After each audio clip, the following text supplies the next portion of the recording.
honest conversations has come about last week, when we're speaking about mental illness and we're speaking about addiction and how basically pain can really be this beautiful pathway to a passion and purpose. And so we decided to, over the next 2 weeks, from Monday to Thursday, go live for about 15 to 30 minutes. And just speak from the heart on how addiction, mental illness have, and also burnout have like really facilitated a deeper way of being and more honest work. So excited to be here with you, Renske. Freestyling. Thank you, Toby. Yeah. What a great idea, huh? To just have a real conversation without any preparation, to just go on the, just have a go at it and see where we end up. Exactly. Yeah. And so, I mean, one of the things that just has come up like the 2 minutes before we were going live was the whole piece about trust. And so I was telling you that, I've created all these projects throughout last years. And one of my big things is experimenting and being that sort of explorer. Mm-hmm. And just handed off basically one of my projects to a dear friend. But it brings up all these pieces of trust. Maybe my needs are not being met, or what if it goes in a totally different direction to what I initially thought it would be? Exactly. So curious to hear your reflections on all that. Yeah, well, trust is obviously the foundation of everything that we do in life. And I am part of a mastermind group where actually a person, Jan van der Spoel, he's a Dutch friend, and he is all about trust. So he speaks about it as well, and he helps companies also to see the importance and to, the thing is, when you lose trust, it's difficult to build up, right? But talking with him about trust, coming from, I was really playing with this concept of trust, like how do we trust others? But most of all, how much do you trust yourself? Isn't it that where it all starts? How much do you trust yourself? 100%. I mean, this is what definitely came up for me over the last few weeks, and even this morning, right? Because I started building Superhumans as really just this community piece. I ultimately just like sharing, like where am I going and how do I want to like really self-actualize throughout this lifetime. And it then came to this point where I felt actually, cool, this thing begins to work. It's beginning to make sense. And then there were these beautiful humans that arose from within the community that were more engaged. And so it felt like, let's naturally co-create something. And then what came out is that it felt like, they want to build something with me. Mm-hmm. But then what really happened for me was this, now I need to pay them. But we're still basically running a like pre-profit organization. And so the question then coming from I need to pay them, and it suddenly got like really stressed. Yeah. And so what I really needed to come back to was like, okay, like what am I actually really wanting to do? Like, what is my main mission? Is it building this organization, or is it this organization being a vehicle for something else? And really this morning lining out, because I'm transiting everything to a new system where I want to be really clear, like what are my sort of massively transformative purposes? Mm-hmm.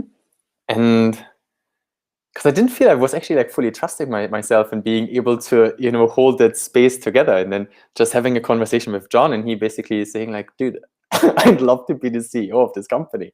And now build the system to really scale what you have created, which I had been chanting over the last few days of, man, I just want to figure this out. I want to make it work. And now I feel the solution was handed to me. And it's really this thing of trust where, we're friends, and now also, increasingly more involved in becoming business partners. And so, really it's a trust of knowing that I will be able to keep myself safe and get my own needs met. because I'm able to like express it. And I think this is really like the core piece that I am supposed to learn at the moment. And I think that's why I get handed all these opportunities and challenges. And you said something else, which is quite important in this topic of trust. We fear what we want the most. So what you just said is that you have been wishing for this to actually happen. And when it happens, we get scared. Oh shit, it's really happening. Oh God, now what? Oh, am I capable enough? Do I trust this person? Do I trust myself? Are we actually able to do this, to make this work? Oh my God, what if it goes wrong? I just literally posted something on my Instagram, which is like, once I am successful, I am good enough, or something. And then it says the little voice in your head, right? It's always the little voice in your head, little gremlins that are popping up. Like when something is actually working out for you, it's the ego, the little voice coming there to put you down, to put fear in you, to put doubts, to put everything in there. And I think it's our job to witness that voice. It will not go away. It's there. We're human beings. We are actually having a human experience, right? So the voice is there, and it has a function as well. But you have to choose when it's serving you, because it's there also for a reason, right? To sometimes watch out, or sometimes to overthink something, to, is this really the right decision? But a lot of times when we're actually wishing for something good to happen, and we're maybe meditating on it or envisioning it, and then it happens, and then we're like, the little voice comes up. And then it's your job to just witness it and tell that voice not to just go away, because it will not go away. I see you, I hear you, but I'm not going to listen to you right now. You are not going to, stand in the way of me and my goals, of me and my, the thing that you want to be successful at. And this is where a lot of people, I think, quit doing what they really want to be doing, because they're listening to the little voice too much. So this morning you got what you wished for, and the little voice pops up, and then it's up to you to actually embrace it and tell it to fuck off at the same time, right? Yeah, it's this interesting bubble popping piece. And what's in a way quite fascinating to me is that the speed at which I receive what I wish for is increasing.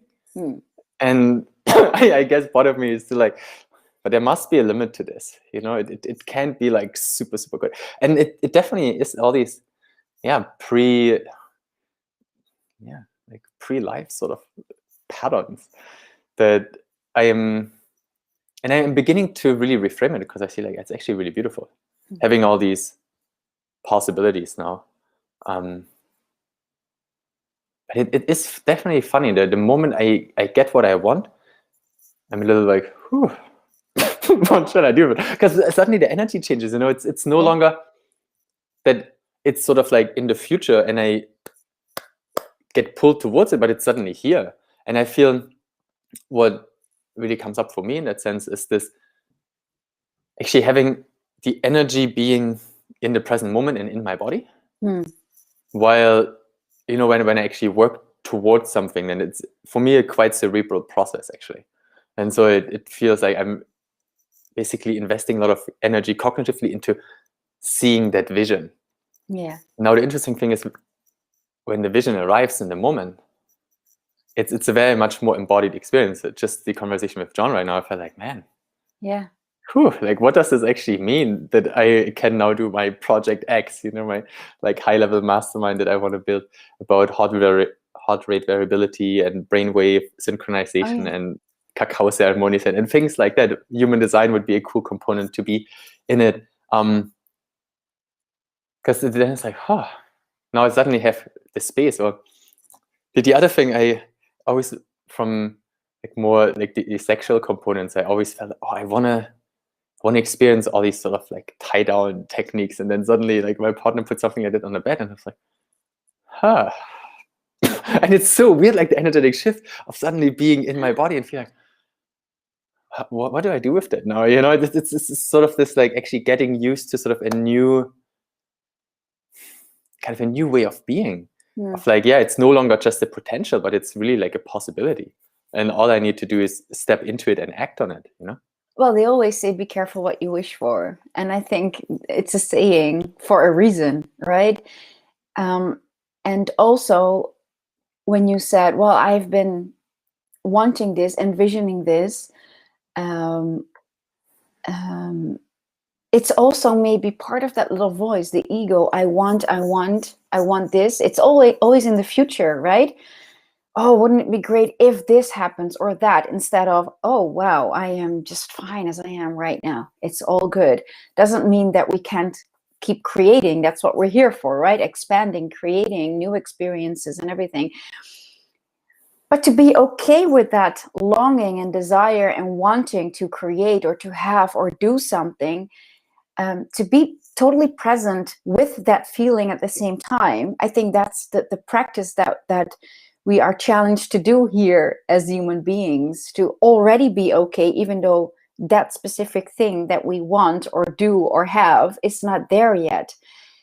Because the mind works, when we have it, it's like, oh, now I have it.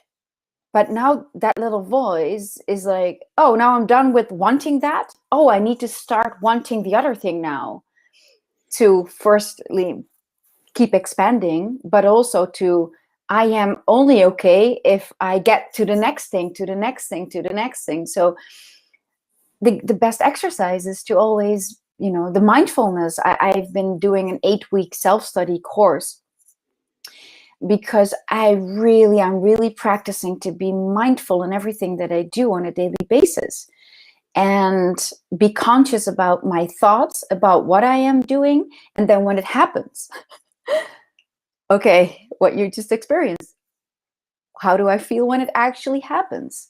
And what am I listening to, and how do I create a success? And we started about trust.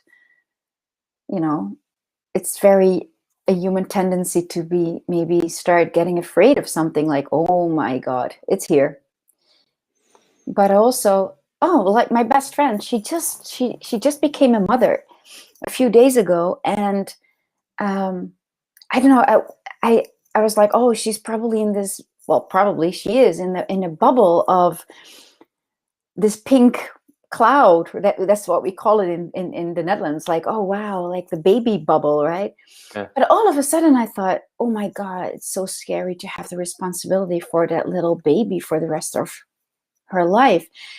So I texted her yesterday and I said, don't be afraid, you're going to be just fine, you're a great mother already. And she answered me back. She said, oh my, how do you know how I felt? This is exactly how I'm feeling. And I'm not even a mother myself, but I could really feel her. And so it's a thing that we really want, or we desire, and then it's there, and it's like, it's so scary. So again, it's how much do you trust yourself to make it a success?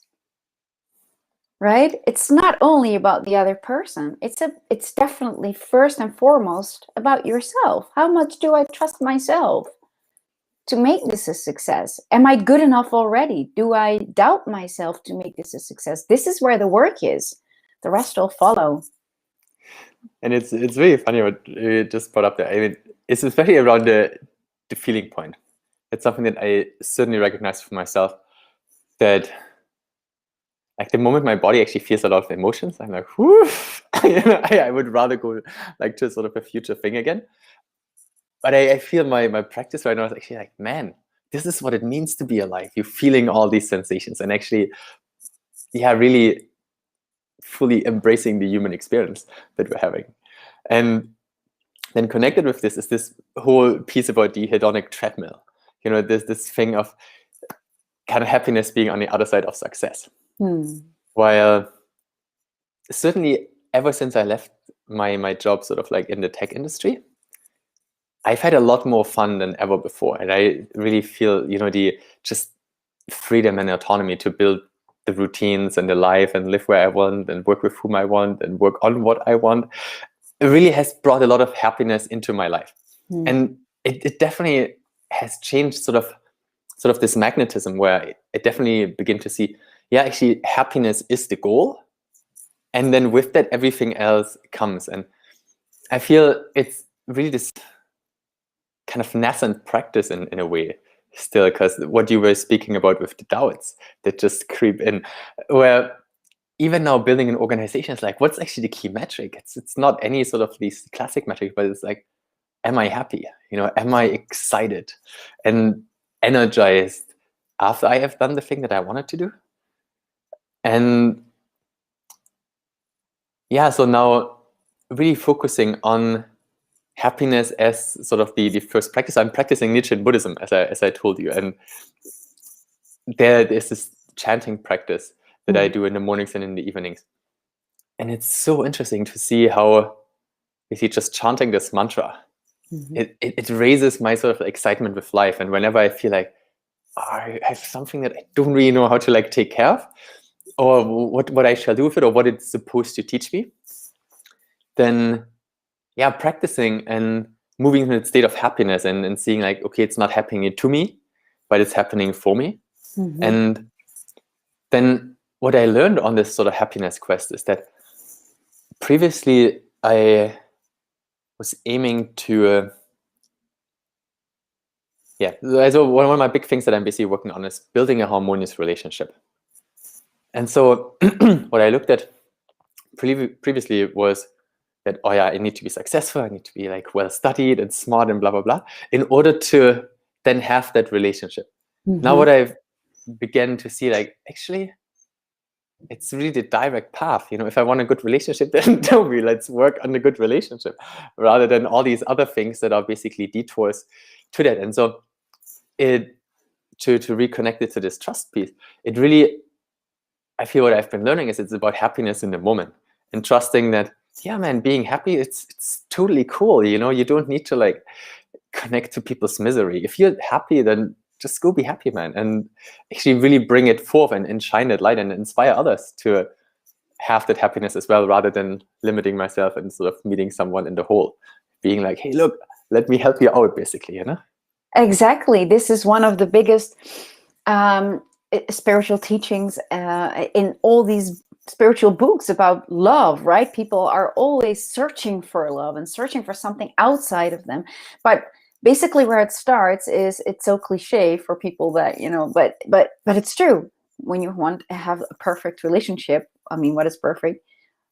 Start with yourself. It's all theirs. If you are not taking care of yourself, you will attract somebody who is not taking care of either themselves or you, or so. And on top of that, what you just mentioned is when somebody else, even in a relationship, when your spouse, for example, or your partner is not feeling okay, but it has nothing to do with you, you don't need to pull yourself down to that energy level. But also you can still respect that that person is not feeling okay, and it has nothing to do with you.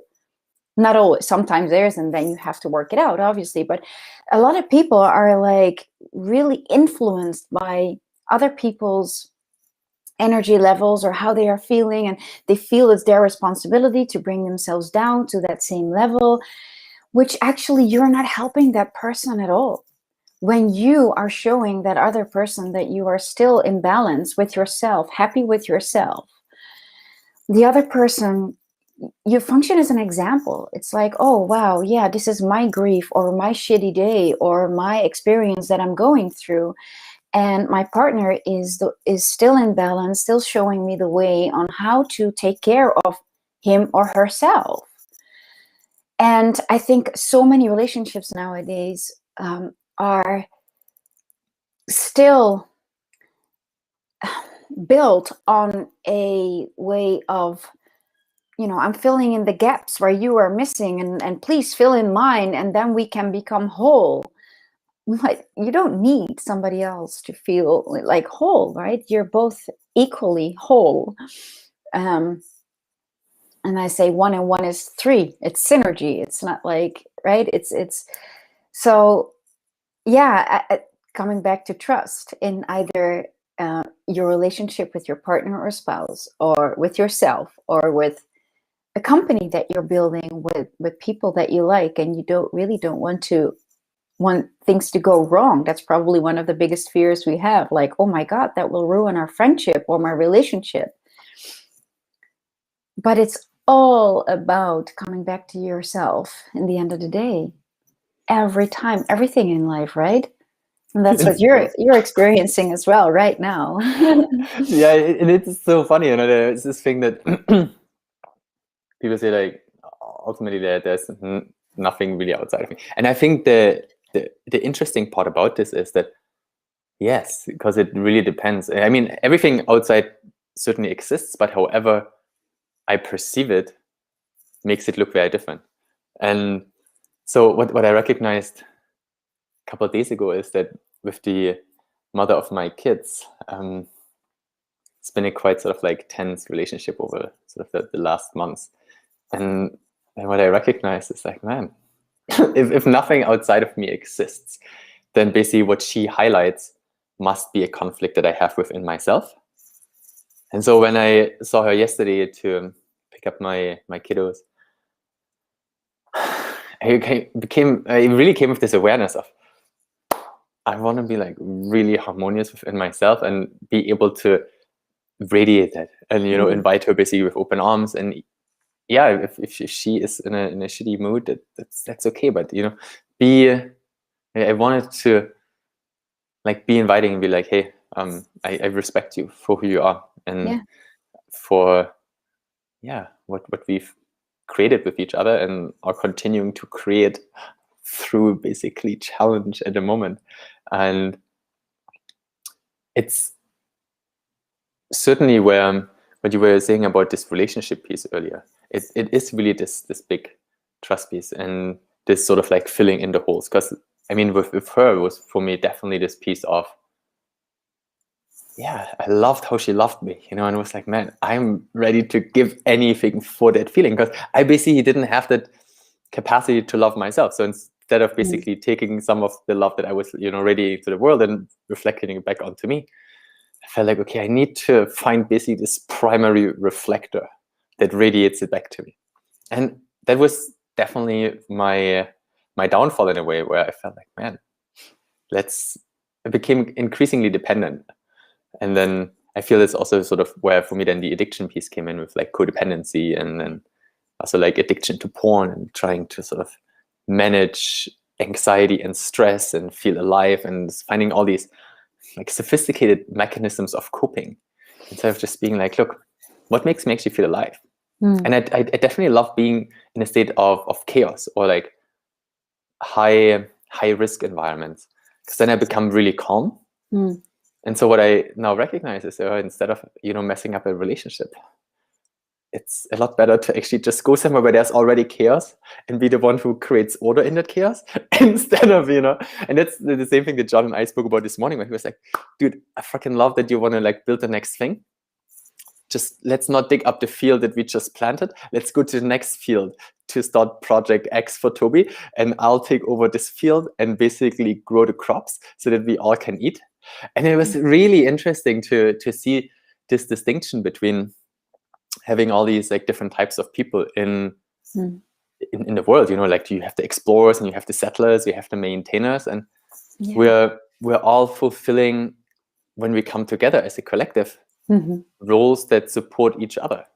And really finding that inner connectedness, I feel, is a big piece that I'm really learning at the moment. Yeah, I think that's the scary part, right? Also, we want to be in control. I think it's part of the same little voice that I've been talking about. It's the ego. Oh my God, am I really handing this project over to that person? But he or she is going to do it differently than I do, because he or she is a different person than I am. And so it's also just, you know, two can do more than one.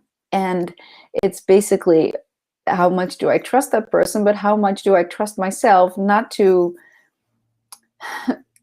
you know, mind the other person's business, you know, to let go of the control of that things need to be exactly how I would have done them. You know, that's also a part of just trusting the process, whatever comes your way. And what you also just mentioned about your ex-partner, the mother of your kids, there will always be people that trigger us, right? So you trigger her, she triggers you, and some people are just really triggering you.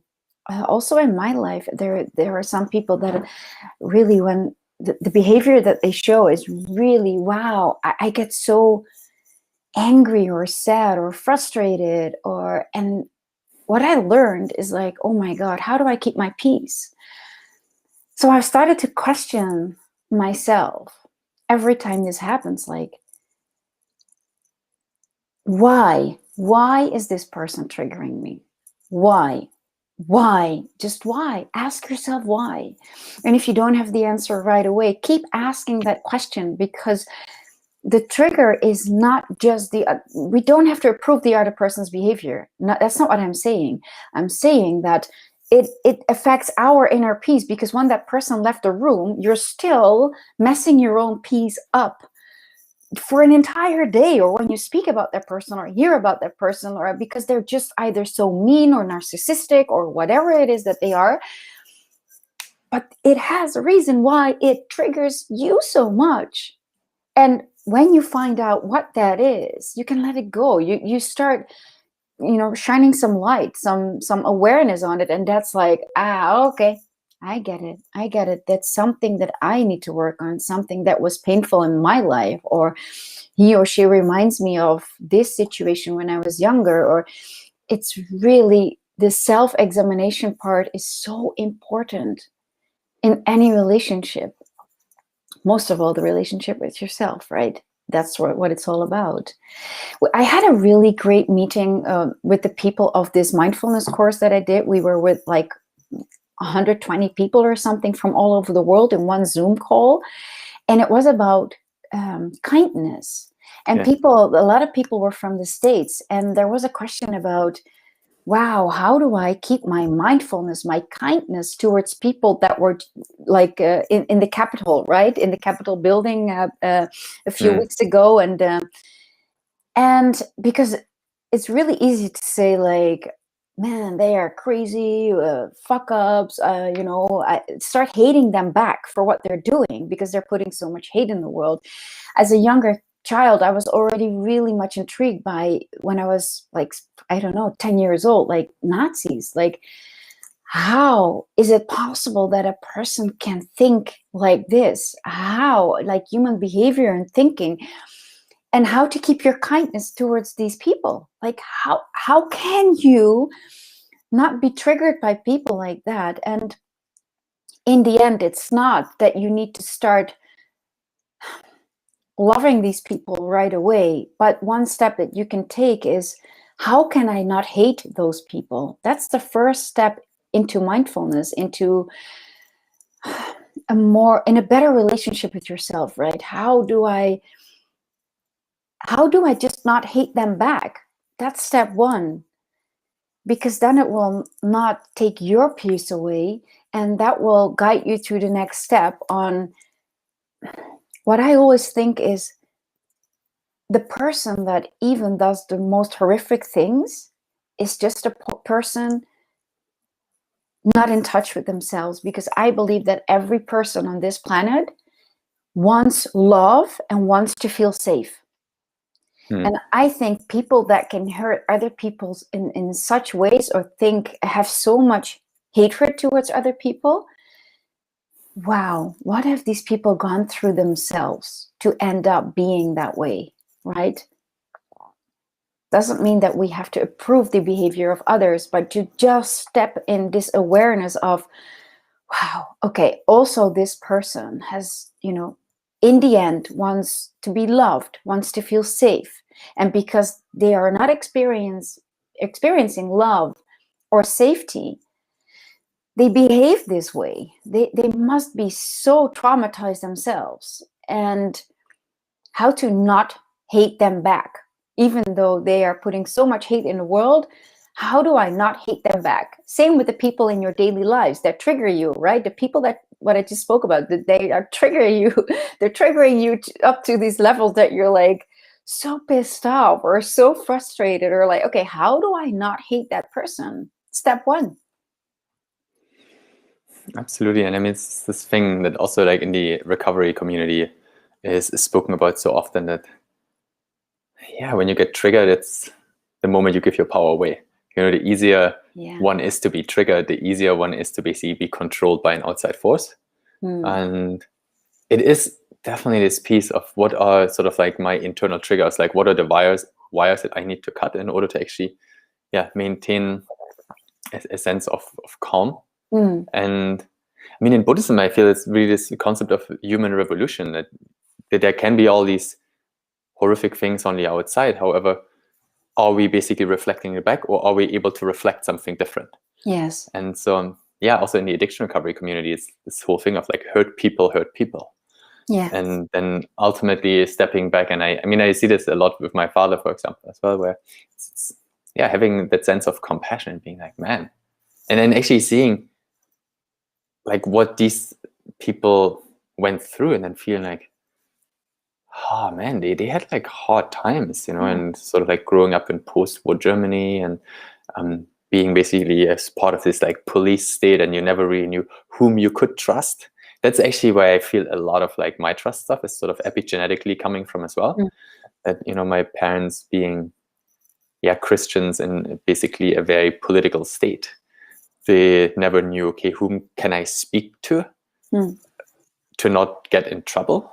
And so really, really fascinating to see how it, you know, ripples on like through the generations.